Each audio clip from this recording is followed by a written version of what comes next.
27 de octubre de 1962. Este hombre salvó a la humanidad de la extinción. Parece increíble, pero solo estás vivo hoy y viendo este video gracias a él. Un simple no de este tipo dentro de una lata de acero. A cientos de metros bajo tierra, a 60 grados, sin aire ni agua y con bombas explotando, él salvó a la humanidad de la aniquilación. Durante la Guerra Fría, Estados Unidos y la Unión Soviética poseían armas nucleares suficientes para destruir el planeta. En ese contexto, un submarino soviético casi provoca el fin del mundo, siendo el momento más peligroso de nuestra historia. 2 de los 3 oficiales al mando dijeron sí al lanzamiento. Si el tercer hombre también hubiera dicho sí, el mundo como lo conocemos se habría convertido en cenizas en cuestión de minutos.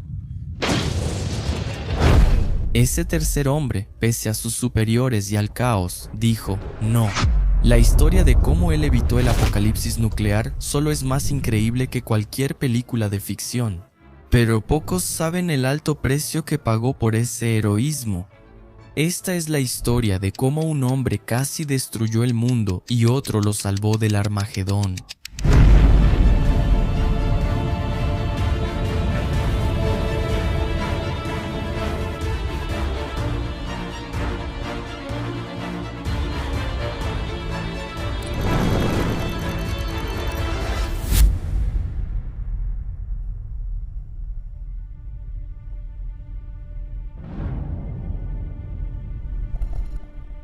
Para entender la decisión que salvó al planeta, necesitamos entender quién era Vasily Arkhipov.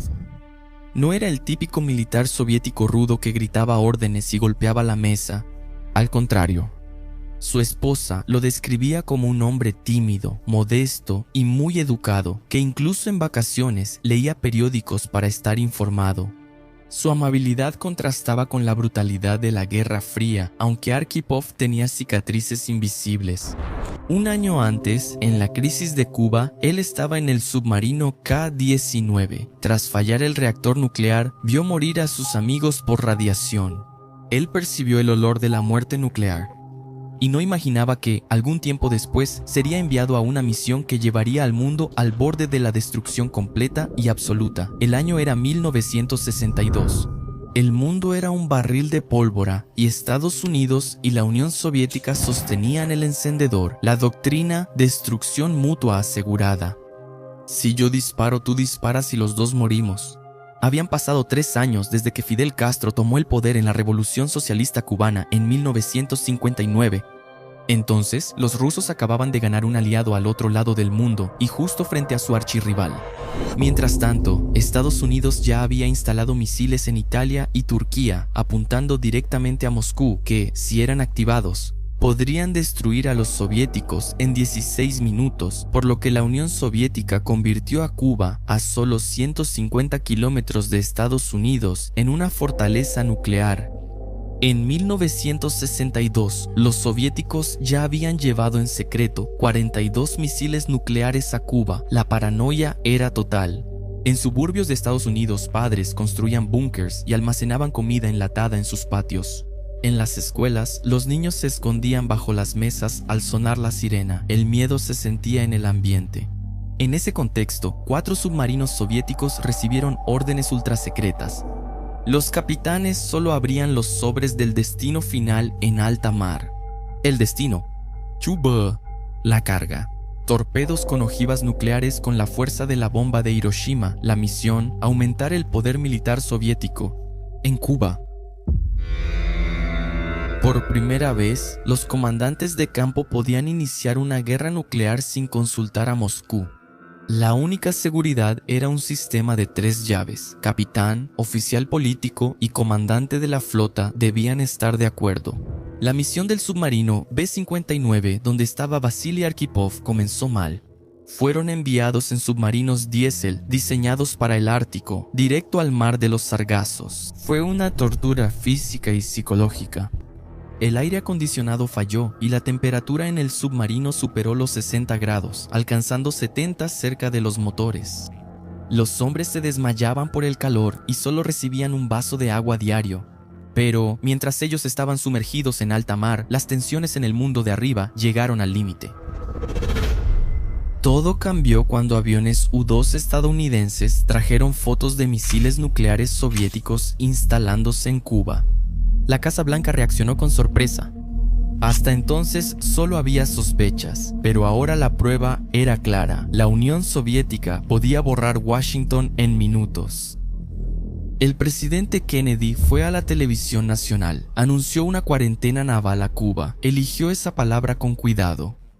Bloqueo sonaba muy agresivo, un acto de guerra inmediato. El mensaje era claro: Estados Unidos rodeó Cuba con un anillo de acero. 40 destructores y cientos de aviones cazaban cualquier barco soviético que intentara pasar. La tensión aumentó. Khrushchev, líder soviético, advirtió que detener barcos o submarinos rusos tras la cuarentena de Kennedy sería visto como piratería. Y entonces pasó lo impensable. Un U-2 fue derribado en Cuba por un misil soviético. El piloto, el mayor Rudolf Anderson, murió al instante. Kennedy recibió la noticia y se puso pálido. Fue un acto de guerra, la diplomacia falló. La guerra total era la realidad. Pero aquí está el verdadero terror de todo esto. Arkhipov y la tripulación del B-59 desconocían esto. Ellos estaban aislados, sin órdenes de Moscú y sin saber que el mundo ya estaba al borde. Y estaban a punto de entrar directo en la boca del lobo, ciegos, sordos, pero armados hasta los dientes con el arma más mortal de la historia. Para empeorar, la marina de EEU, furiosa por la muerte de su piloto, halló el submarino B-59, y entonces comenzó el juego de gato y ratón más peligroso de todos los tiempos. Pero los estadounidenses, siguiendo la doctrina de Kennedy, no buscaban destruir el submarino, sino forzarlo a salir a la superficie. Entonces empezaron a lanzar cargas de profundidad de advertencia. El sonido dentro del casco de metal era ensordecedor, descrito por los tripulantes como martillazos en un barril de metal. Y aquí viene el detalle crucial. El B-59 llevaba más de 3 semanas bajo el agua y la tripulación no podía comunicarse con Moscú. De hecho, todo lo que escuchaban de comunicación externa era la radio de Miami y las noticias hablaban de una invasión inminente de Estados Unidos a Cuba. En la oscuridad y calor insoportable, oyendo explosiones, la tripulación solo sabía que la Tercera Guerra Mundial ya había comenzado arriba. En ese momento de crisis, el capitán Valentín Savitsky perdió el control. Dentro del submarino, el ambiente, además de infernal, era aterrador y torturante. El aire era irrespirable, el ruido del sonar localizador y de las explosiones estadounidenses sacudían el submarino. Sin órdenes por más de una semana, la tripulación estaba totalmente confundida y no sabía que las cargas de profundidad eran advertencias y no un ataque. El capitán Savitsky, bajo una enorme presión, exhausto y convencido de que serían destruidos, gritó: «Hundámoslos. No avergonzaremos a la marina rusa». Ordenó que prepararan el arma especial, el torpedo nuclear, el objetivo, el portaaviones estadounidense USS Randolph. Iván Maslenikov, oficial político, aceptó y dijo sí. Se insertó la llave. El protocolo exigía unanimidad. Solo faltaba una persona: Vasily Arkhipov. Savitsky estaba furioso. Era el capitán del barco, pero Arkhipov comandaba la flota. La jerarquía militar decía que el capitán es el segundo tras Dios, pero en ese submarino, Arkhipov fue la voz de la razón entre la locura. Mientras el capitán gritaba que era el fin, Arkhipov mantuvo la calma helada de quien ya había visto la muerte nuclear de cerca, en el K-19. Él miró al capitán y dijo: «No». Argumentó que las explosiones eran señales para emerger, no ataques directos. Explicó que disparar el torpedo no sería defensa, sino el suicidio de la humanidad.